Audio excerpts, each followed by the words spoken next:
Celui qui a des oreilles et qui l'entende.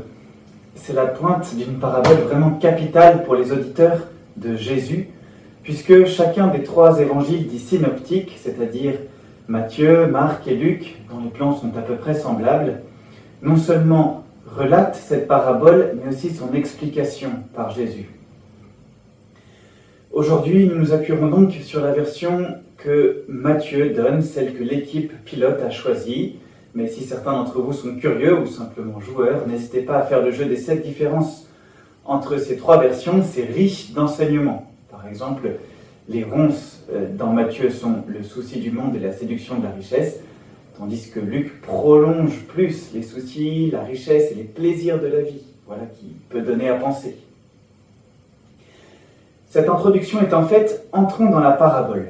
Voici que le semeur sortit pour semer. » Toute l'histoire sainte, et en son point culminant l'incarnation avec ce beau signe de la naissance de Jésus à Bethléem, qui se traduit littéralement la maison du pain, est l'histoire de la semence de la parole éternelle par le Père du ciel.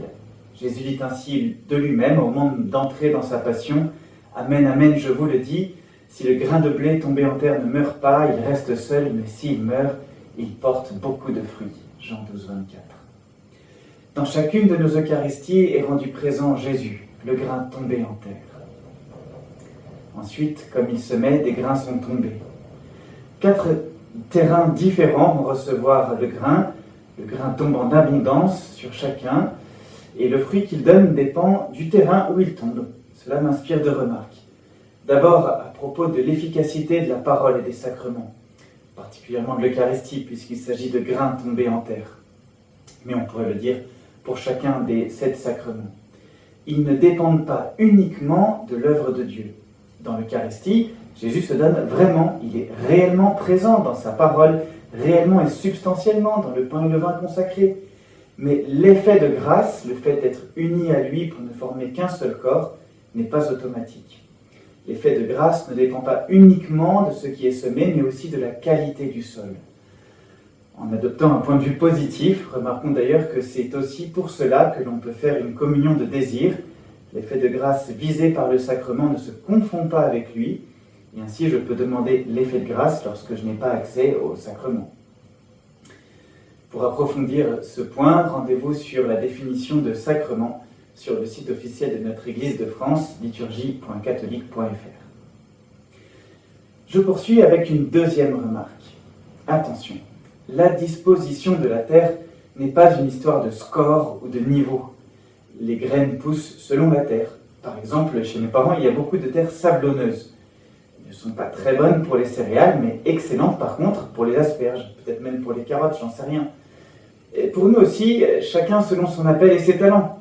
Il s'agit d'être bien attentif au message des prophètes et à tous les enseignements que Dieu nous donne. C'est ainsi qu'il prépare la terre et ainsi aussi qu'il forme des oreilles en nous. Mais absolument pas d'avoir la frousse de cette phrase du dernier verset, celui qui a des oreilles et qui l'entende.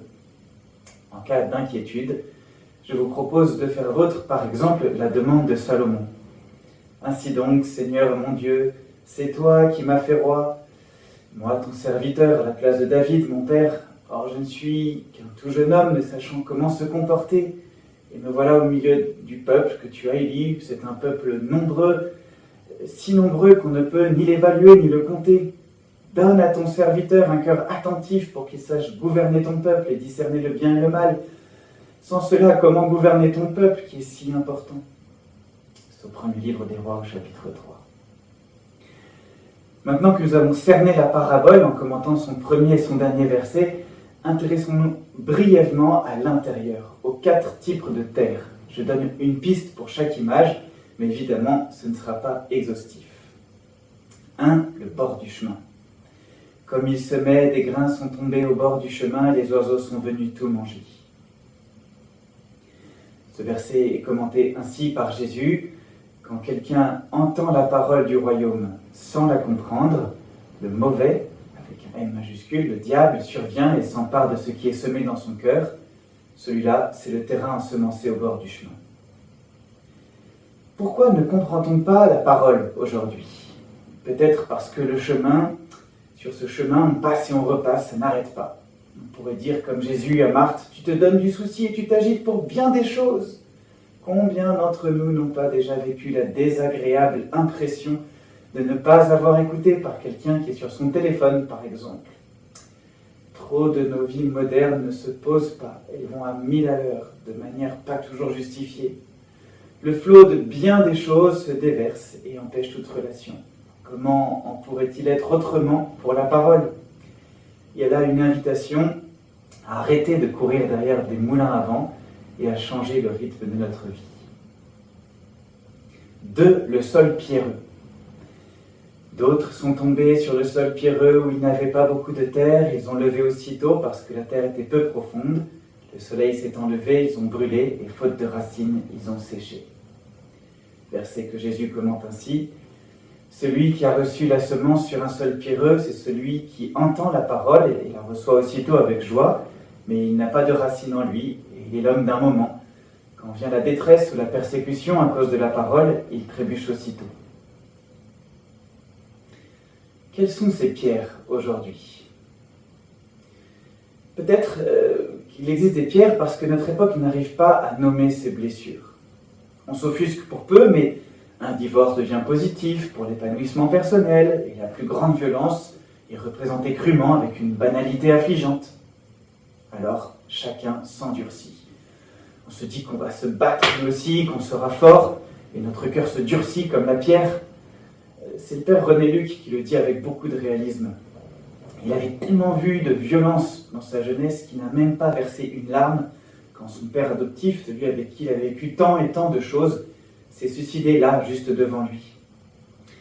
Souvent, sans même une faute de notre part, parce que la violence et la souffrance ont pris la place, notre cœur est asséché. Et à la moindre épreuve, le grain levé tombe. Il n'a pas de résistance. Il y a là une invitation à présenter notre cœur blessé à Dieu et à lui donner le temps et les moyens pour le guérir. 3. Les ronces. D'autres sont tombés dans les ronces. Les ronces ont poussé et les ont étouffés. Verset que Jésus commente ainsi.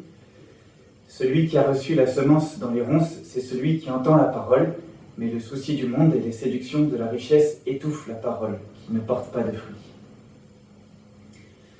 Quel est le souci du monde et la séduction de la richesse aujourd'hui?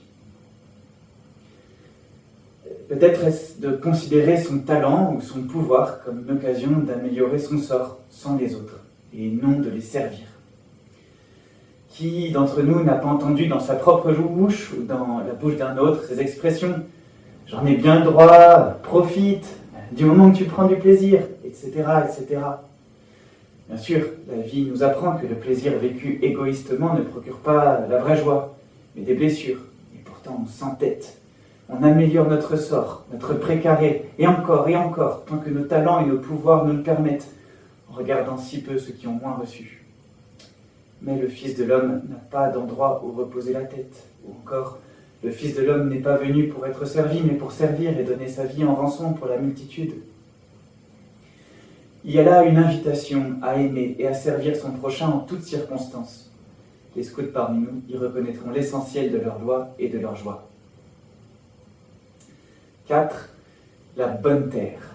D'autres sont tombés dans la bonne terre, et ils ont donné du fruit à raison de 100 ou 60 ou 30 pour un. Qu'est-ce qui permet à la bonne terre de porter du fruit aujourd'hui? Tout simplement le grain qui est tombé. J'entends beaucoup que tel petit enfant ou tel ami est vraiment bon, qu'il a le cœur généreux, et c'est vraiment beau, et c'est déjà un don de Dieu. Mais sans l'évangile, sans ce grain, ce sont les mêmes trésors qui se décident à travailler comme des fous pour prendre leur retraite à 40 ans, à avorter parce que l'enfant n'arrive pas quand ou comme il faut.